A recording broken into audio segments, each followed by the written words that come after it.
Hello guys, welcome back to my channel Supriya's live blog. তো তোমরা সবাই কেমন আছো? আশা করছি তোমরা সবাই খুব ভালো আছো, আর আমিও খুব ভালো আছি। তো এখন দুপুর 3টের মতো বাজে, তো একটু খিদে খিদে পাচ্ছে, ভাবলাম একটু ম্যাগি করে খাই। তো ভাবলাম সেই রেসিপিটাই তোমাদের সঙ্গে শেয়ার করি, যেটা আমি খেতে খুব পছন্দ করি।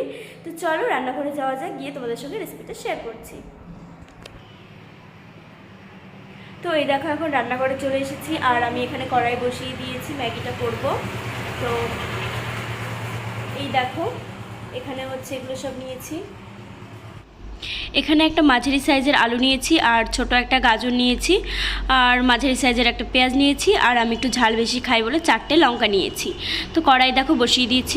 কড়াইটা এখন গরম হয়ে গেছে, ওই জন্য এখন তেলটা দিয়ে দিচ্ছি। তেলটা গরম হতেই আলুটা দিয়ে দিলাম। এখন আলুটা একটু ভাজা ভাজা করব, আর তার সঙ্গে এখন দিয়ে দিলাম গাজর, আর আলু আর গাজরটা একটু মোটামুটি ভাজাভাজি করব। এখন কেটে রাখা পেঁয়াজ আর লঙ্কাটা দিয়ে দিচ্ছি, এগুলো দিয়ে একটু ভাজাভাজি করব। আর এখন পরিমাণ মতো একটু নুন হলুদ দিয়ে দিলাম, আর এই দেখো কি সুন্দর কালারটা চলে এসছে। এখন এর মধ্যে দিয়ে দিচ্ছি জল, পরিমাণ মতো জলটা দিয়ে দিলাম। জলটা দেখো বেশ ভালো মতো গরম হয়ে গেছে। এখন 2 প্যাকেট মশলা দিয়ে দিচ্ছি, কারণ যেহেতু আমি আর বোন খাবো, ওই জন্য 2টো ম্যাগি আর 2টো মশলা। তো এখন ম্যাগিটা মিশিয়ে দিলাম এর মধ্যে, মানে জলটা যেহেতু বেশ ভালোই ফুটে উঠেছে, ওই জন্য এই দেখো ম্যাগিটা দিয়ে দিয়েছি। এখন জলটা একটু শুকাবে আর ম্যাগিটাও গলে যাবে, তো আমার ম্যাগিটা হয়ে যাবে রেডি। তো এই দেখো ফাইনালি রেডি তো হয়ে গেছে, আর কালারটা দেখো কি সুন্দর এসছে। তো যাই হোক, এখন খেয়ে দেখা যাক কেমন হয়েছে।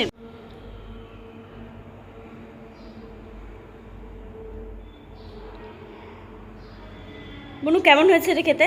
ভালো। কতটা ভালো? তো আমার বোন তো রিভিউ দিতে লজ্জা পাচ্ছে, তো আমি দিই কেমন হয়েছে। এখন রেডি হয়ে গেল এই যে, তো এটা এখন খাওয়া যাক, দেখা যাক কেমন টেস্টি হয়েছে।